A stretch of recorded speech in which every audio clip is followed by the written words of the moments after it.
Corona संक्रमण के कारण अनाथ हुए बच्चों को मुख्यमंत्री कोविड-19 बाल सेवा योजना का लाभ देने की कवायद शुरू हो गई है। भोपाल में चिकित्सा शिक्षा मंत्री विश्वास सारंग पीड़ित परिवारों के घर पहुंचे, उन्हें योजना का हितग्राही स्वीकृति आदेश पत्र प्रदान किया। इस दौरान सारंग ने कहा कि कोरोना के संबंध में केंद्र से लेकर राज्य सरकार कार्य कर रही है। केंद्र सरकार ने 24,000 करोड़ रुपए के बड़े पैकेज का प्रावधान किया। इस राशि से तीसरी लहर से निपटने के लिए इंतजाम किए जाएंगे।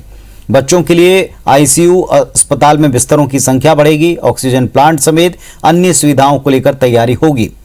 तीसरी लहर से निपटने के लिए प्लानिंग की जरूरत है। प्रदेश स्तरीय मीटिंग इस संदर्भ में बुलाई गई।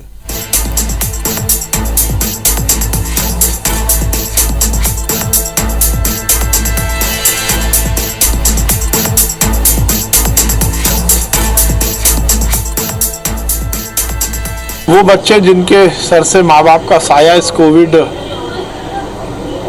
के समय उठ गया है, मध्य प्रदेश सरकार 5,000 रुपये महीना ऐसे बच्चों को देगी। उनकी उच्च स्तर की पढ़ाई, हायर एजुकेशन तक की पढ़ाई का जिम्मा सरकार लेगी।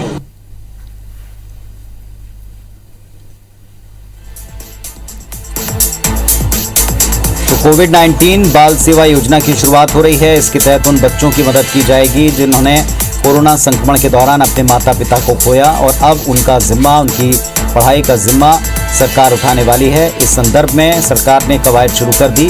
प्रमाण पत्र देकर उन्हें योजना का लाभार्थी होने की जानकारी साझा की।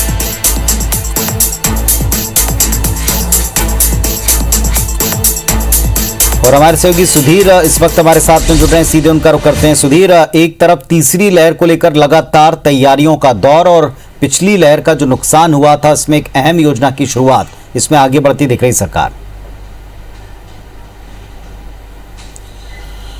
देखिए, निश्चित तौर पर और पिछली लहर में जो कहर देखने को मिला था अपने, तो उसके आगे की तैयारी अब सरकारों ने शुरू कर दी है। लिहाजा प्रदेश सरकार भी अपने स्तर पर काम कर रही है। पर लेकिन जिस तरीके से मोदी कैबिनेट ने जो एक बड़ा फैसला लिया, पूरे देश भर में लगभग 24,000 करोड़ रुपए के पैकेज का जो ऐलान किया गया है, कैबिनेट की बैठक में जो फैसला हुआ तीसरी लहर से निपटने को लेकर, और जो प्रावधान किए गए हैं बिस्तरों की संख्या बढ़ाने से लेकर 20% बिस्तर जो है बच्चों के लिए रिजर्व करने को लेकर, लगभग उस पैकेज के बाद में मध्य प्रदेश सरकार भी अब आगे की तैयारी अपने स्तर पर करना चाहती है। लिहाजा अहम बैठक आज मुख्यमंत्री शिवराज सिंह चौहान तीसरी लहर के मद्देनजर कोरोना की समीक्षा के दौरान लेंगे और प्रदेश के अंदर बिस्तरों की स्थिति से लेकर बच्चों के लिए कितने बेड रिजर्व रखे जाए, आईसीयू बेड बच्चों के लिए कितने हो, ऑक्सीजन प्लांट मध्य प्रदेश के अंदर जो तैयार होने हैं वो समय सीमा पर किस तरीके से तैयार हो, साथ ही साथ दवाओं की उपलब्धता भी किस तरीके से की जाए, इन तमाम बिंदुओं पर चर्चा की जाएगी।